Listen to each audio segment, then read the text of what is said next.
Аналитичката филозофија е стил на филозофирање кој се појавува во земјите од англиско говорно подрачје во 20 век.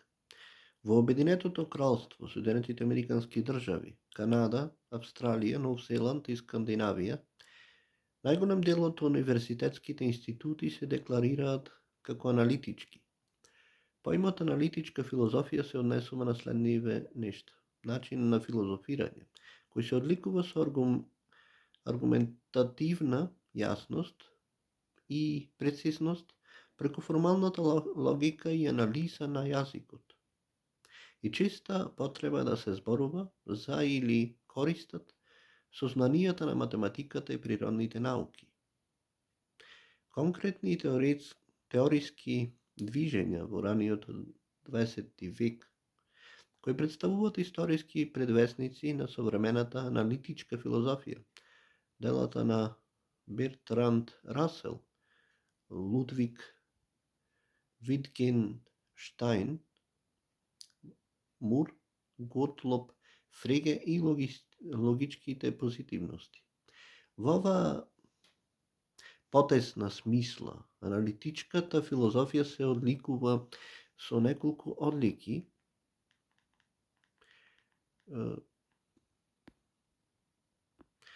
некои од нив се во голема мера отфрлени од страна на современите аналитички филозофи, како например началото на логичкиот позитивизам, дека не постојат одредени филозофски факти, односно дека целта на филозофијата е логичко разјаснување на мислите.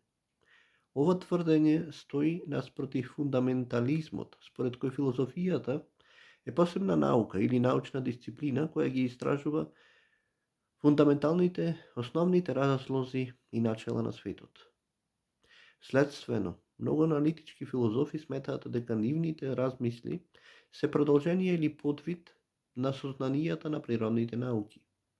Ова е став кој потекнува уште од Џон Лок, кој ја опишува својата работа како подчинета на достигнувањата на научници како Њутон. Во текот на 20 век, Вилјард ван Орман Квајн највлијателно ја промовира идејата за поврзаноста на филозофијата со науката.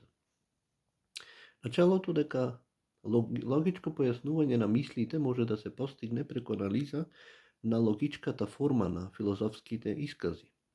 Логичката форма на еден исказ е начин на негово представување, најчесто со употреба на формална граматика и символизмот на еден логички систем, негово сведување на составните делови и изнаоѓањето на сличноста помеѓу исказот и нему сличните.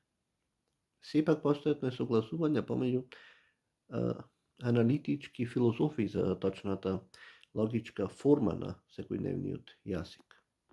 Занемарувањето на општи филозофски системи во полза на поограничени, но попрецизно изразени сознанија или секојдневниот јазик.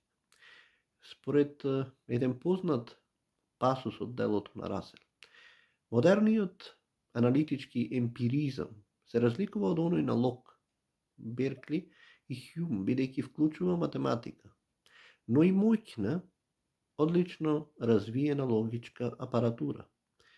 Поради тоа е способен во однос на некои проблеми да изнајде конечни одговори, кои се повеќе научни, отколку филозофски. Ја има предноста во споредба со систематските филозофии да ги решава проблемите еден по еден, наместо со еден замав да мора да создаде сеопфатна теорија на целиот универзум. Неговите методи во оваа смисла се налик научните.